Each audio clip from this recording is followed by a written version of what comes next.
Mes džiaugiamės galėdami šiandien čia būti. Mums tai didelė garbė. Ačiū, kad pakvietėte Alatra judėjimą. Šiandien su mumis yra mūsų prezidentė Marina Ovcinova, taip pat pastorius Markas Burnsas. Jie atvyko iš JAV ir mums visiems yra didelė garbė dalyvauti šiame renginyje. Ačiū už viską, ką jūs darote.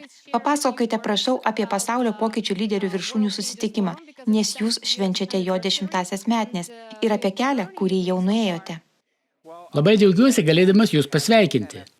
Aš manau, kad tai, ką jūs darote, yra nepaprastai svarbu ir iš tiesų atliepia tai, kuo užsiimame mes. Dėkoju pastoriui Burnsui. Nuostabu, kad mūsų kelyje susiklosti tokia partnerystė ir kad jūs čia atvykote. Manau, kad Dievas iš tiesų mus veda. Dažnai tai, kas atrodo kaip sutapimas, iš tikrųjų yra kelio dalis, skirta pakeisti pasaulį. Būtent todėl mes vadinamės pasaulio pokyčių lyderiais. Mūsų organizacija vadinasi IASC – Pažangių tyrimų ir bendradarbiavimo institutas. Mes tikime mokslinės diplomatijos galia ir dirbame įvairiausiomis kryptimis. Jūs, bičiuliai, atliekate nuostabų darbą ir mes nuoširdžiai džiaugiamės galėdami suvienyti jėgas. Ateityje aš matau daug galimybių bendriems projektams ir patirties mainams. Taigi ačiū jums, draugai, kad atvykote ir dalijate su mumis šią misiją. Toliau dirbkime kartu ir keiskime pasaulį. Keletą žodžių apie jūsų knygą Transcendencija. Kvantinės technologijos, dirbtinis intelektas ir žmonijos ateitis. Kaip šios temos susijusios viena su kita? Dirbtinis intelektas ir moraliniai bei etiniai aspektai. Mes šią kryptimį pradėjome dirbti maždaug prieš 10 metų. Ir supratome, ypač dabar, atsiradus kvantinėms technologijoms, kad kvantiniai fizikai iš tiesų mums sako, jog visi esame susiję. Ir šventajame rašte taip pat sakoma, kad visi esame vienos dvasios ir kūno dalys. Šia prasme, grįžtant prie to, ką mums paliko mūsų protėviai ir ką mums davė Dievas, ši vienybės ir bendradarbiavimo žinia puikiai rezonuoja su mokslu. Jei pažvelgsime į mus supantį pasaulį, esu vienas pirmųjų sakančių, nustokime kalbėti apie pusiausvyrą. Pusiausvyra yra sąstingis. Sąstingis yra mirtis. Mes turime judėti į priekį. Mes turime išeiti už rėmų. Ne kaip būdą pabėgti nuo savo likimo, o kaip būdą susijungti vieni su kitais ir transformuoti savo žmogiškąją egzistenciją į kažką dieviško, kažką, kas yra energija, gryna energija. Manau, kad būtent tai mus visus vienyje.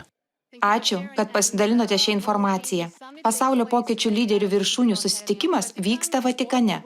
Kokį vaidmenį vaidina Vatikanas šiais sudėtingais laikais visuomenės etikos požiūriu? Manau, kad Vatikanas ir popiežiškosios akademijos yra pagrindinis elementas. Aš asmeniškai atstovauju popiežiškai technologijos akademijai, bet rytoj mus priims popiežiškoji mokslo akademija.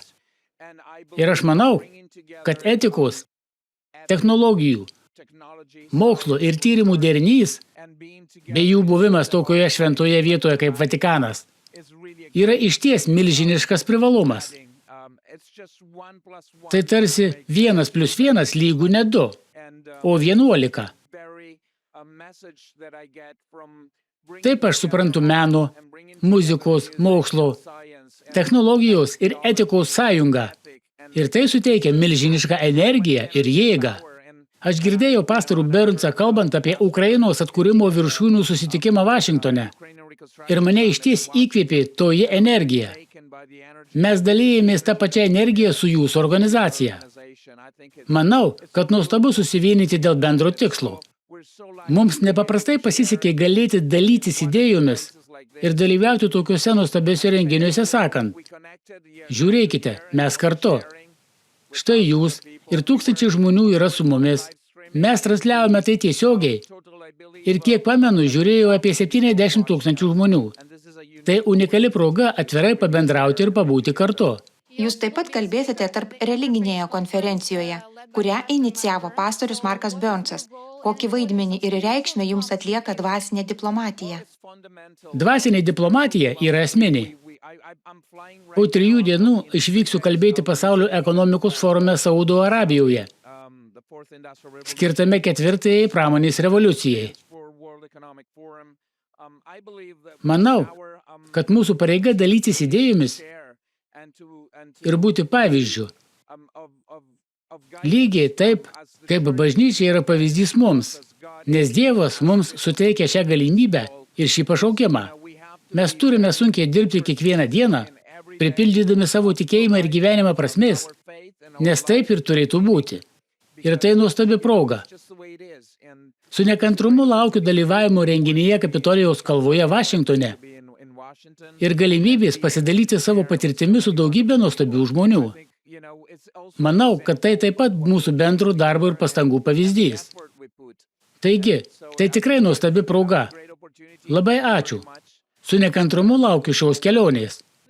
Mes taip pat nekantraujame susitikti su jumis konferencijoje, nes jūs pats esate motivatorius kitiems ir įkvepiate žmonės veikti. O kas jūs motyvuoja kiekvieną dieną?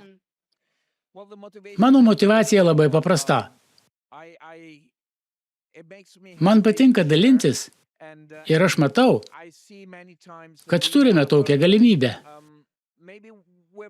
Manau, kad mums labai pasisekė, nes mes turime galimybę pažinti ir mokytis. Ir mūsų pareiga dalintis tuo toliau, o ne kaupti tai savo. Todėl turime suprasti, kad šiais laikais, kai visi tokie egocentriški ir savanaudiški, visuomenė turi pasakyti, ne, tai netinkamas kelias. Svarbus kelias yra plėtra. Tai viena iš priežasčių, kodėl man nepatinka žodis tvarumas. Žodis tvarumas kilęs iš lotyniškos šaknies, reiškiančius priešintis vienoda jėga.